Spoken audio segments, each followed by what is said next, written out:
Hello and welcome to another Leica review. Today we have an announcement from Leica. It has been rumored and it has been circulating the fact that there's going to be a nice Leica SL APO for 50 millimeters. That is a very important announcement because if you do recall, there is a 75 and 90 millimeter APOs, which is a beautiful set of lenses for doing portrait photography, but for all-purpose lens, the APO 50 millimeter is going to be stellar performer.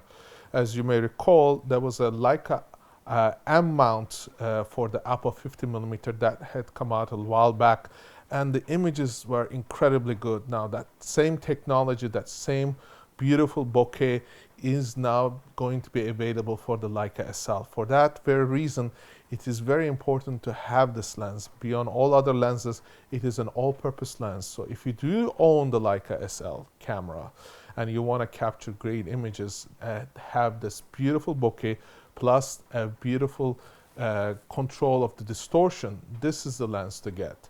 For all other purposes, for example, intimate photography, the 90 millimeter and 75 millimeters are going to work wonders. Of course, we have this 35 millimeter and a range of zoom lenses that are going to serve multiple purposes for doing all kinds of photography. But if you are in the game to attain that incredible image quality and you want to use a lens that is going to deliver great results, this is going to be the lens to own. Now, some people have of course said, well, how come we are not using a f0.95 or f1 or f1.4 for a 50 millimeter, which is of course attainable and is very nice to have.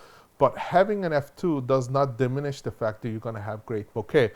If you read the interviews that were done with the owners and designers of this lens, you're going to see that these lenses, the 50 millimeter APO, has performed stellarly well. And also the bokeh is very reminiscent of the bokeh that you get with the Noctilux. Difference is the sharp drop-off that you'll see with the in-focus and out-of-focus areas. What you will have is this 3D pop with the APO that you will have less of if you were using, for example, other lenses that are going to be f2.4 or f2.5. This is the kind of lens that I would like to own for my portfolio. So this is the reason this announcement is particularly important.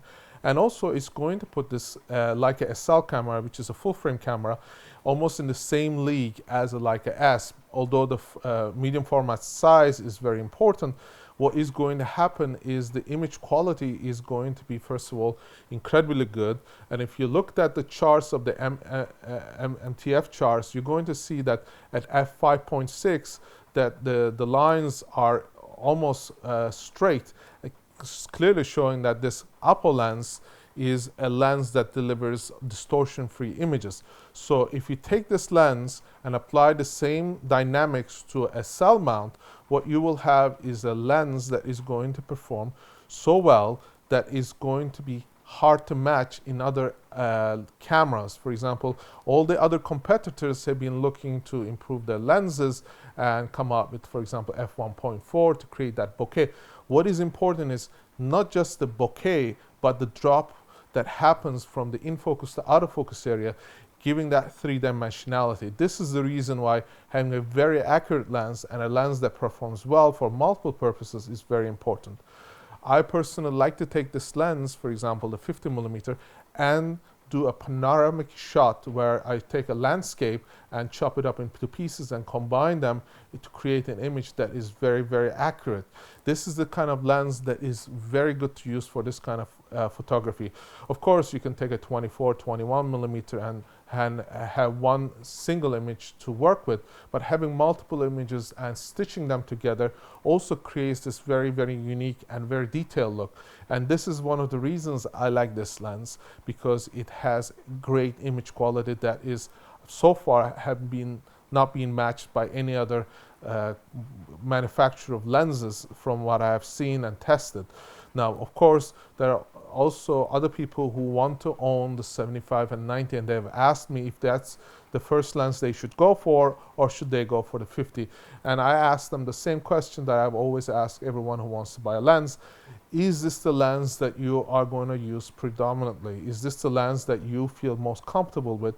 Because 50 millimeter is more challenging than using, let's say, a wider angle lens like the 35 millimeter. Now, if your photography is all-purpose photography and you are willing to take up the challenge, whether you're doing street photography or portrait photography, this is a lens to test, and this is the lens to have. Beyond that, if you are only doing portrait photography and your style of photography is going to be mainly studio photography, then by all means 75 and 90 millimeter APOs are going to be your first choice. But if you are going to be using a lens that is going to be for your travels, for any kind of photography style that suits outdoors, 50 millimeter is a great lens, focal length, and having an APO lens is going to be the one that is going to improve and take your game to the next level. I will of course be doing reviews on this lens with photographs, side-by-side review, showing you exactly how this lens performs compared to the other lenses, also why I like certain aspects of it. From what I have seen, the lens, the dynamics and the construction, if it's anywhere close to the APO that I have used with my Leica M10, it's going to be a stellar performer. Now, you can also find my APO reviews. I have several of them on the website, leicareview.com, and you can check out those reviews and see why I like this lens. And of course, we are going to do the SL version of this lens, so we are going to see how that lens is going to perform in the field. I will personally love to see how it performs in the outdoor area where I can take landscapes, and also I will see how it will perform as a portrait lens. I will keep you up to date on those, and I look forward to seeing you in our next review. Thank you for watching.